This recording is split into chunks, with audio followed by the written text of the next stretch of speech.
Good evening, everyone. It is Monday, May 3rd, 2021.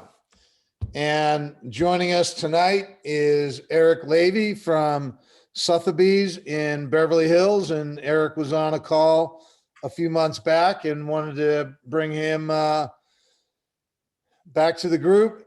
Eric, how you doing tonight? You're doing great, Steve. How you doing? I'm doing fantastic. We just had our one-on-one coaching call a moment ago. Eric, why don't you give the group just a quick intro to who you are and some of your background and how you got to where you are right now? Yeah, I've been doing this for, I've been in the business of real estate for over 20 years in LA, about 16, 17, lose track these days. I was a former talent agent when I first came to LA about 21 years ago.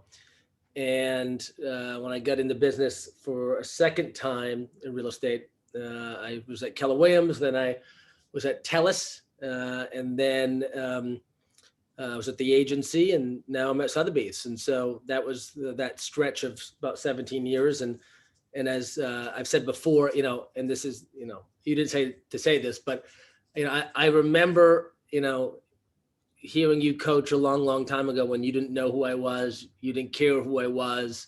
My mentor, Keith Cox, used to coach with him a lot. And so it's interesting. It's so great to always be on these Zooms now, because, I've been following you, coaching with you for about 8, 9 years. But, following your stuff for, 16, 17 years. And last year was your biggest year in real estate, correct? Yeah, that's correct. What'd you do in sales volume last year? Cares about last year. It doesn't matter, but it was 144. Okay. Yeah. And in another week or so, you're going to be at about 100 million closed for 2021. Yeah. All right. So let's start off with this question. What is it that you think you do best in real estate, and why is that? Why do you think that's the best thing you do? Yeah. Look, that's a tough question, because it can be a lot of things, I think, for a lot of people. I think on a daily basis, we think we were great at that and we're great at that. But what I thought about today was something that, I've never forgotten, even when I was, in school, which was showing up every day. And it's funny. Anyone who knows me knows, I will out hustle anybody. I'm not as, naturally gifted in terms of who I know or what I know. But I'm going to out hustle you. And that may not win the day, but if I do it every day, I have the best percentages to be a winner there. I remember not being a great student in college, in high school for that matter, but in college, and in political science. This is a quick funny story. In political science, I know politics, and I just couldn't figure it out, and I didn't like doing homework. And so, but I showed up every single day to class. I was not the kid who didn't show up to class. I probably missed 3 classes in 4 years of school. And I remember I partied one night hard in New York City, and I was living in Boston, the schools in Boston. And I woke up, the W, I think, in Lexington, in the late 90s. And I had class at 12 o'clock, and it's 9 a.m. And I can't believe that I showed up to JFK, flew back on the commuter to Boston, rolled in from Logan to my class 10 minutes late. And I was like, oh man, Professor Brown's going to kill me. And he said, welcome to class. You're always showing up. And I got a D that year. And he said to me, I can't, and I think I had like a 40 average. And he's like, I can't fail you. You show up every day. And that's sort of what I remember, So I want to show up every day, because I'm not gonna miss out because somebody said you didn't show up today. Which reminds me, and this might not be politically correct, you were pretty annoyed when the pandemic hit and couldn't understand why everyone wasn't showing up for work every day. Because like you were there every day. What pandemic? Your thoughts when the pandemic hit? Yeah, look, I'll clarify that, and I didn't think it was a joke. I just thought No, there was no, no. But a way to do business, and as you know, you didn't take it as an excuse no, not to do business. not at all. I saw it as a moment of urgency.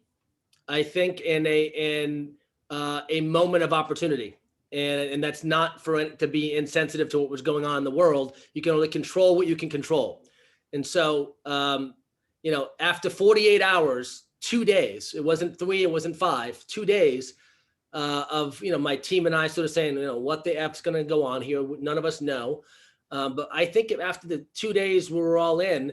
I just sat everybody down and said, look, nobody knows what tomorrow's going to bring, but we know what today is. We know what our clients need. Our clients are panicked, both in escrows and in listing properties coming up and all of that. But they had goals, and so our clients' goals weren't changing. And quite honestly, we saw that that opening up a bit during the pandemic early days. And so just like, Steve, again, we always talk about football analogies because we happen to both be into football. When a team makes a mistake or, the league doesn't see something the right way, that's when you hop on it. And, and that's what we did. We didn't look back. And look, a lot of my friends in the business who, great agents and do hustle, a lot of them sat back. I actually believe they sat back because it was an opportunity to sort of not get caught not hustling. And I just opted to not do that. So when you wake up in the morning, what do you think, as you think about your day, as you think about work, what's going through your head? What kind of things are you processing? What kind of things are you thinking about as you start your day each day?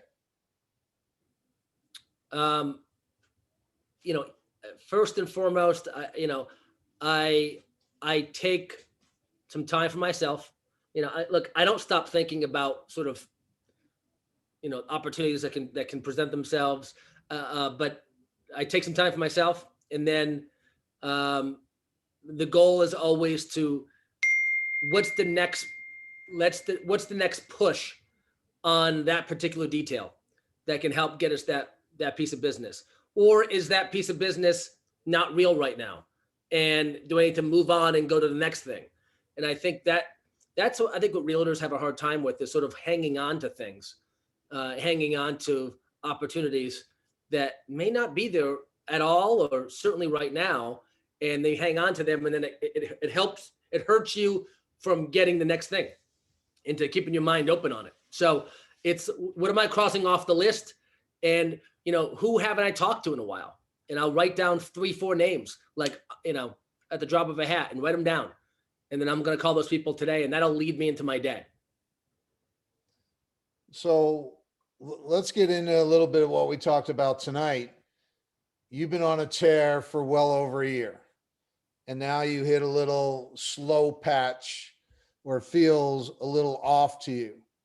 So when you hit that little plateau, what goes on in your head? I always to figure it out. I think, being someone who's always showing up and always trying to hustle, you can't accept the fact that it might be out of your control. And you then start thinking, and I've always said this is sort of, part of what's always driven me in all my years in this business is, did I sell my last house? I mean, is that it? Is that all you got? And there's a certain paranoia. So, that's what you start thinking. And so, what can I do to fix it? And, sometimes you sort of overthink it, and it doesn't make it better. So you have to, as we've talked about tonight, you have to sort of, take the feelings in and let them play out. And so if you're trying to generate business, what are some of the activities that you do to stir the pot? You know, if you feel, all right, I've got to go out there, I've got to stir the pot, I've got to make something happen. What are some of your go-to activities? Some of my go-to in these days. I mean, look, it's been a year since we've been able to really connect with people in person. So these days it is a bunch of text to people, hitting them up on Instagram, on text, just jogging conversations, and of course calling people. Like I think calling's been the hardest.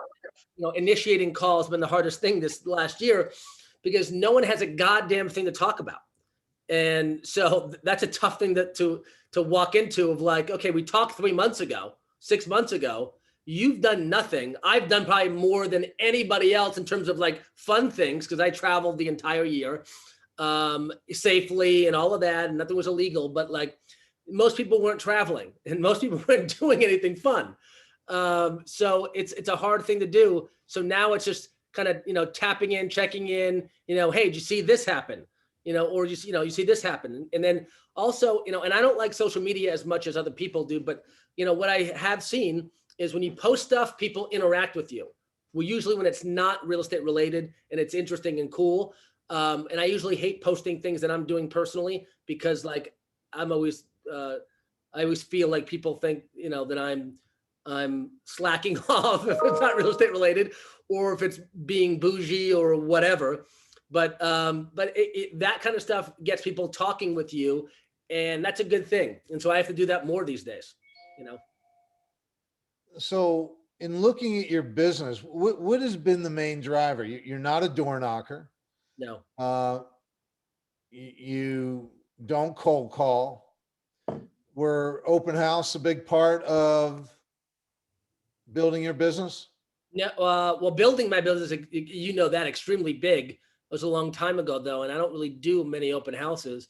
I'm dying to do them, by the way. I'm looking forward to those days. And quite honestly, I will probably be back at open houses because I need interaction. And Steve, we talked about this tonight about how I've been struggling for like a week, right? And that's a psychological thing. And that's forever for you, right? A week. It's forever, and I can't deal with it. But I'm somebody that feeds off of energy, and when there's a lack of energy in the world, it's a weird thing. And I think the last few weeks, people are realizing, okay, the world's opening up, so they're all sort of checking out of things a bit and figuring out what their plans are this summer, and of course what the plans are for their home.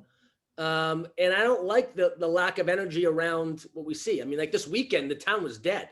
It was a weird feeling. So, for me, what drives me is thinking that, am I capable of more?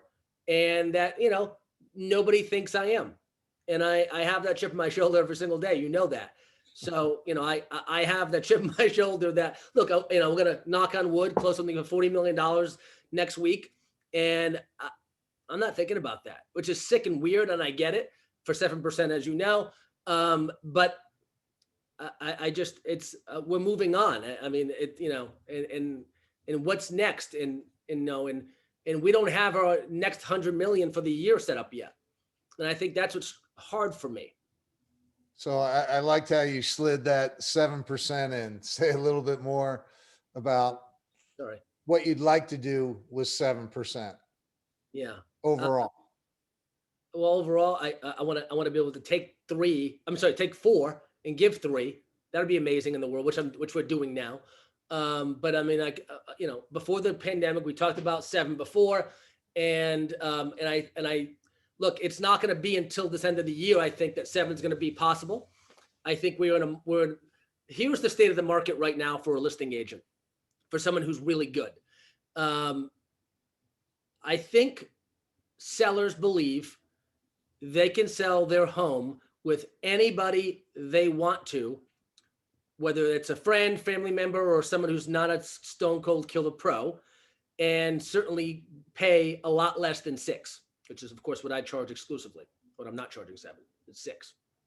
And they're okay with it right now. And I'm having a real hard time with that psychologically. and that's what's sort of making me a little bit perturbed, because it's the wrong thing to think. And I feel like I'm bringing this up in meetings, and then, like twice people have hired inferior people who I don't know and I think are losers. And, and when that happens, it's like, what did I do wrong? And I look at it, I'm like, oh, okay. And, I know what they're charging, and I know, what they're getting out of that. And I have to be okay with it right now. I mean, everybody thinks you can sell a house, with their cousin who just started. That's going to change soon. And so, you and I have had a lot of discussions around commission, Yeah. and especially as you're raising your price point, and you don't want to fall into that trap of, all right, I'll do it at 4.5, or I'll do it at 4, or I'll do it for less. What is, why don't you want to go down that path? Why do you want to, charge more? What's going on in your head about that? Yeah. Well, you're in my head first and foremost. So, we, so, and I'm lucky of that, because I mean, look, all these years of working on that sixth thing, and, then ultimately having success consistently with it. And then, look, it's a slippery slope, as you know. I mean, it's the gateway drug, right? I mean, let's be honest. I mean, that I've not gotten what 2 or 3 $20+ million listings the last 8 weeks, purely based on commission. And you said to me, I can't really say it, I don't think here, but what you said to me rang true, and it resonates with me, of course, and that's what helps. But most people aren't going to do that, and I don't second guess it, to be honest. And Well, I mean, we're in it for the long haul. Yeah. And the idea is to figure out how to use a higher commission as the reason why they do hire you. Yeah. And that's going to take some fine tuning, working through that. And well, we can always drop back. We can all, it doesn't take a lot of skill to say, yeah, I'll work for nothing. That's not hard to do. Well, and all these agents, as you know, that we're losing them to, it's down to me and them. And that's the exciting thing, by the way. And there's some that haven't gotten it, that were shoo-in the favorites when I walked in the door at the 11th hour. So that's rewarding too, obviously. But, I'm not doing it for 4 or 3.5 total. And that's what a lot of these brokers are doing. And, that's our biggest problem in our market today is that we have a lot of agents who will discount very, very quickly, and that hurts all of us. And, I don't want it to always sound like, 6%, 6%, and all I care about is the money. But, I look at it as the team around me that, gets my back 24/7, and they make less money if I walk in the door and say, I'll take it for less, especially if I'm going in saying I'll do it for 4. Some of these guys who are, 3 times the size of me in production are doing it for 3.5. So I can't do that. I can't sell a $20 million house for the same amount that I get paid on a $6 million, $7 million house. I'll just go sell 3 of those houses first and foremost, and everyone will be happy in my circle. So. All right. So knowing where you are today, and knowing the arc of your business, how it's grown over the years, if you were starting all over today, day one, if tomorrow was day one for you in real estate, based on what you've learned so far, how would you start out? What would you be focused on if you began your career over right now? I never would have asked for 5%. That's a joke, obviously, but I think I would have been more fastidious on the contacts that I had early on, and fostered them when I had more time. And I think, of course, look, those of us who've been doing this for 10 years and plus and whatever, who have, busy, full businesses. That's the hardest thing. We always talk about that. It's the time to call people and check in with people. So early on, when you have all the time in the world and you're not doing that, that's what I've regretted that for my whole career, is not sort of fostering those relationships that I had, strong ones 20 years ago in town and in entertainment and such. Some of them have come back, by the way, and it's been great. But, that's, I think, number one for me. Okay. Anything else you would focus on, knowing what you know now moving forward?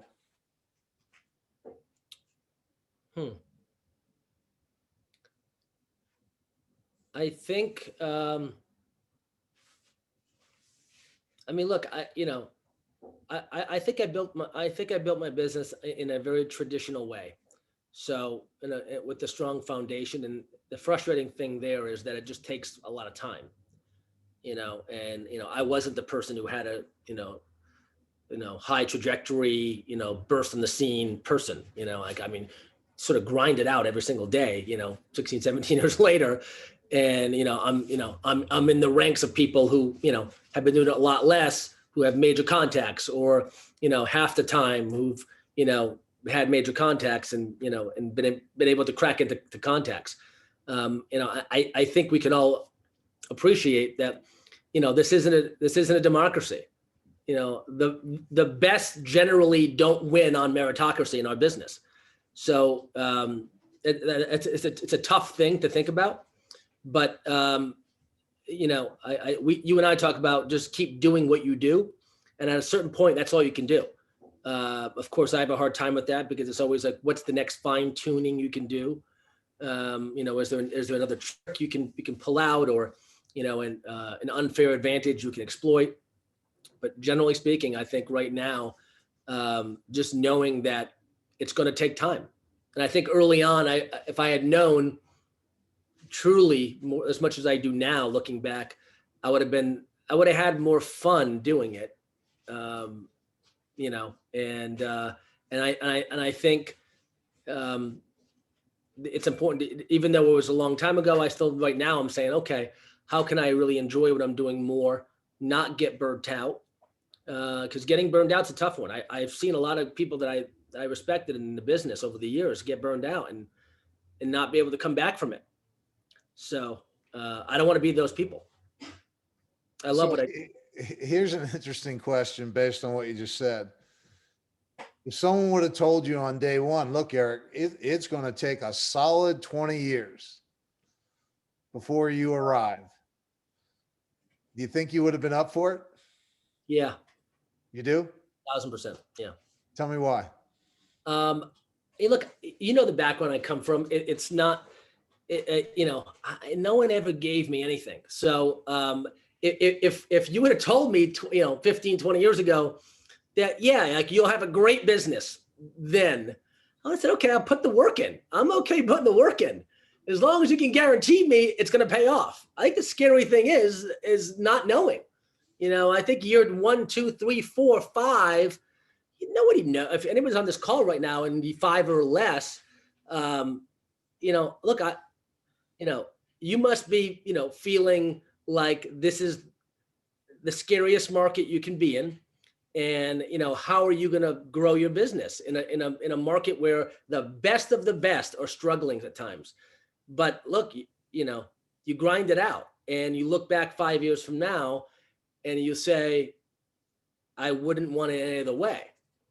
Steve, when I started, it was 04, 05. And then, before we blinked an eye, 3 years in the business, the market's collapsing. And of course, at the time, I had never seen a downturn like nobody really had. But I look back at 2011, 10, 11, 12, when I came out of that, and that was a different broker by then. And I look back and said, I would not want it any other way, because, I had a grind like nobody to come out of that. And a lot of people didn't come out of it, as we know. I see people on this, on names here that have been doing this, twice, 3 times as long as I have. And, who came out of it, who were stronger, who maintained, and a lot of people that I really liked and respected that just sort of gave it up. And I'm seeing that happen right now, by the way. It scares the shit out of me. because there's so many great agents out there that I respect and I hold in a high regard for what they do and how long they've been doing it and the experience they've had. And, some of them are sort of like, kind of like saying, I'm going to ride the wave. And that hurt. In a selfish scenario, that hurts me because I need those people out there as colleagues. And that's the biggest fear I have in our business right now is the breakdown of this, this sort of awesome group of agents that could call on each other more. It's getting more fragmented. Obviously it's breaking down with the rules of off-market listings, but also as the market increases, you sort of see, Hoobie Booby and their cousin coming in the market, and they'll sell some real estate and they'll sell $10-15 million worth of real estate. And that's just taking a lot of market share from people who flat out are better. But you can't do anything about that. That's always going to happen because remember it happened in 04, 05, 06. And so it might take 3 years for that to cycle back around. And a lot of these people may have said, I'm done with it, and just sort of take the incoming phone calls and not be sort of really in the mix where you can call 10 agents that you trust and say, hey, I'm looking for this, or I have this, and, piece things together. And it's going to be a new world for us in 3 years, in 36 months or less. I'm not worried about our business going away. I know we're going to be here, but there's a few things hanging over us as an industry that are going to be the new world come 2028. We won't recognize our business. Those of us who want to be in it doing well will be here, but we have to sort of recognize what it's going to be. It sort of reminds me of, Steve, the story is when I got out of the entertainment business and what freaked me out. And when I was in a conference room as a young 20-something with one of the partners at our company brought in, this bald guy who sold books on the computer. And he said to us, 15 of us in a conference room, look, I got news for you. This whole thing's going to change in TV and movies, and it's going to stream. And we're like, what are we talking about? And it sort of shook us up a little bit, and I couldn't get that out of my head. And of course, I told you that was Jeff Bezos who was in that room saying that, and that whole business imploded. And so, but there's still money to be made there, and there's still a real business there for now. So I think it's up to us as brokers and agents to recognize where the opportunities are going to be, because there's going to be opportunities. I can tell you that right now. When the market turns, because it will, not in a heavy way, but the market shares will change, and that's when you can collect market share. And it's going to be fascinating. I'm excited for it because I love stuff like that. That's exciting. So if we really look at you and the success that you've achieved over a 20-year career, and if we trace it back, it really does trace back to showing up every day, hustling, not just goofing off, and just sticking your nose in there to try and find a deal wherever you can. There's no real magic. There's no real magic. No, there's no real magic. I mean, I looked for a lot of years. Like, it's just, there's no tricks. It's just, paying attention to who wants what. That's what we do basically. Piecing it together, putting two things together, and really, knowing what makes the best. So if you want to be a listing agent who's the best, well then, to do that, there's a lot of fundamentals to that, which are boring. I'm not going to get into right here, but there's a lot of fundamentals that a lot of people don't think about or act on. Nobody wants to do the fundamentals anymore. Even the biggest agents in the business. Like the amount of agents that I'm seeing not show up for showings is remarkable. For $10 million showings, it blows me away. Or how they do the showing and half the lights are off and the toilet seats are up and the music isn't on and the candles aren't burnt. Oh, there's no candles there, and the backyard's a mess because it was windy the day before. Huh? And like these people do $300 million, $400 million, $800 million of business, they don't give a damn. And I believe that's going to change. And I think those of us who do it the right way, and I know there's a small percentage, and I know it, I'm paranoid of someone walking in a room and saying, I showed you a listing and it was a mess, or you weren't there and it was a disaster. I'm paranoid of that.